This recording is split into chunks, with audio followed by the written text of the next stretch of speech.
नमस्कार, आचरण के साथ मैं हूं टीएन मनीष, हाजिर हूं आज का मुद्दा लेकर। आज बात बेंगलुरु भगदड़ पर।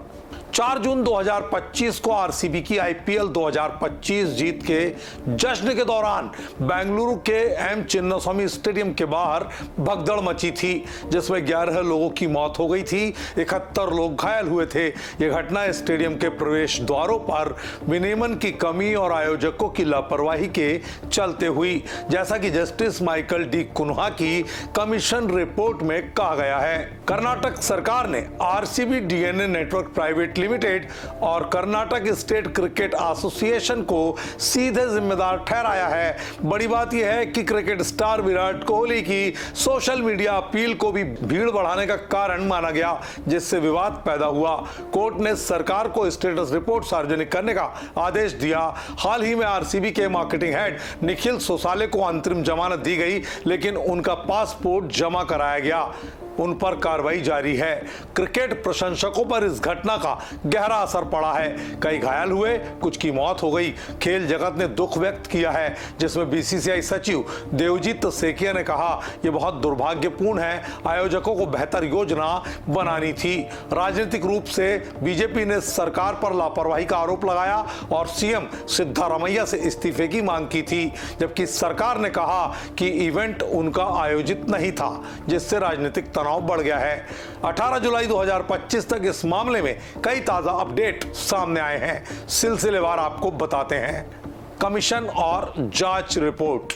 Justice Michael D'Cunha commission ने अपनी रिपोर्ट में कई अहम तथ्य उजागर किए। स्टेडियम के प्रवेश द्वारों पर विनियमन की कमी और लापरवाही भरी घोषणाएं मुख्य कारण बनी। आरसीबी डीएनए नेटवर्क और केएससीए पर तैयारी की कमी और जल्दबाजी भरे फैसलों का बड़ा आरोप लगाया गया। आरसीबी के सोशल मीडिया पोस्ट 7 और 8 बजे ने बिना प्रवेश विवरण के बड़ी भीड़ को आमंत्रित किया, जिससे गेट नंबर 7, 2/2A, 18 और 20 पर दबाव बढ़ गया। सुरक्षा में कमियां, पुलिस तैनाती नाकाफी थी, आपातकालीन गेट समय पर नहीं खोल पाए, चिकित्सा सुविधाएं दूर थी, स्टेडियम का डिजाइन बड़ी भीड़ के लिए अनुपयुक्त था। कमीशन ने सिफारिश की कि भविष्य में ऐसे आयोजनों को बेहतर सुविधाओं वाले स्थानों पर किया जाए। भगदड़ मचने के 5 बड़े कारण ये रहे। बिना मंजूरी का हुआ आयोजन, सोशल मीडिया से जुटाई भीड़, 35,000 की क्षमता वाले स्टेडियम में पहुंच गए 3 लाख लोग, आयोजकों के लचर इंतजाम, भीड़ नियंत्रण का नहीं था कोई अंदाजा, किसी तरह की कोई मंजूरी नहीं ली गई। 12 घंटे में पुलिस के लिए तैयारी थी असंभव, फिर भी पुलिस ने अपने स्तर पर ताबड़तोड़ किए इंतजाम, जिसमें रह गई कई कमियां। ना तो वे भगवान, ना है जादूगर। अफसरों ने वरिष्ठ अधिकारियों से नहीं की कोई सलाह, सीधे शुरू कर दिए इंतजाम। कर्नाटक सरकार ने आरसीबी को सीधे जिम्मेदार ठहरा दिया है और अपनी स्टेटस रिपोर्ट में विराट कोहली की वीडियो अपील को भीड़ बढ़ाने का एक बड़ा कारण बताया है। 5 पुलिस अधिकारियों सहित शहर के कमिश्नर बी दयानंद को निलंबित किया।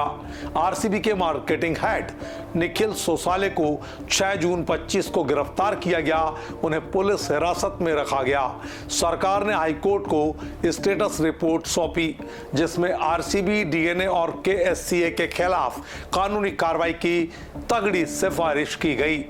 कर्नाटक हाईकोर्ट ने इस मामले में कई अहम कदम उठाए। 5 जून 2025 को स्वतः संज्ञान लेकर सरकार को स्टेटस रिपोर्ट दाखिल करने का आदेश दिया। हाल ही में कोर्ट ने सरकार को स्टेटस रिपोर्ट सार्वजनिक करने के निर्देश दिए, जिसमें आरसीबी को जिम्मेदार ठहराया गया। निखिल सोसाले और डीएनए के 3 अन्य अधिकारियों को अंतरिम जमानत दे दी गई है, लेकिन पासपोर्ट जमा करने का आदेश दिया गया। कोर्ट ने कहा, आरसीबी के सोशल मीडिया पोस्ट को स्टैम्पेड का प्राथमिक कारण यानी भगदड़ का प्राथमिक कारण मानना जल्दबाजी होगी। वरिष्ठ अधिवक्ता एस सुशीला को अमाइकस क्यूरिया नियुक्त किया गया है। आरसीबी और केएससीए सीधे तौर पर कोई बयान नहीं दे रहे हैं, लेकिन सरकार और ट्रिब्यूनल ने उन्हें जिम्मेदार ठहराया। विराट कोहली, उन्होंने कहा, शब्दों का अभाव है, बिल्कुल उदास। और आरसीबी के बयान को साझा करते हुए संवेदनाएं व्यक्त की। एक सामाजिक कार्यकर्ता ने कोहली के खिलाफ शिकायत दर्ज कराई, लेकिन अभी तक कोई एफआईआर नहीं हुई। बीसीसीआई सचिव देवजीत सेकिया ने कहा, यह बहुत दुर्भाग्यपूर्ण है। आयोजकों को बेहतर योजना बनानी चाहिए थी।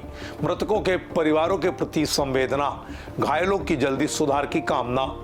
पुलिस ने इवेंट से पहले सुरक्षा चिंताओं को व्यक्त किया था।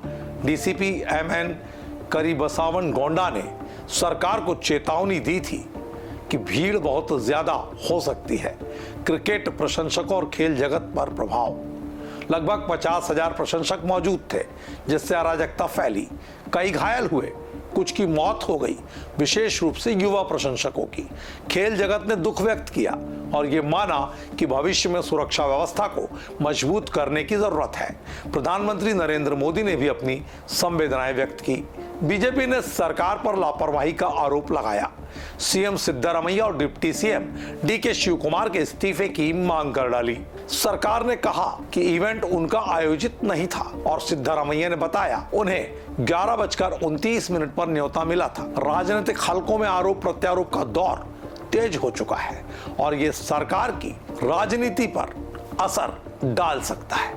ये घटना हमें याद दिलाती है कि बड़े आयोजनों में सुरक्षा कितनी महत्वपूर्ण है। सरकार, आयोजक और पुलिस को मिलकर ऐसी त्रासदियों को रोकने के लिए काम करना होगा। क्रिकेट बेशक आज बुखार की तरह लोगों के सर चढ़कर बोल रहा हो, लेकिन ऐसे आयोजनों में जाने से पहले ये तय करना बेहद जरूरी है कि बतौर प्रशंसक आप अगर जा रहे हैं तो कहीं भगदड़ का शिकार तो नहीं हो जाएंगे। आज के मुद्दे में इतना ही। मुझे दीजिए इजाजत और आप देखते रहिए आचरण।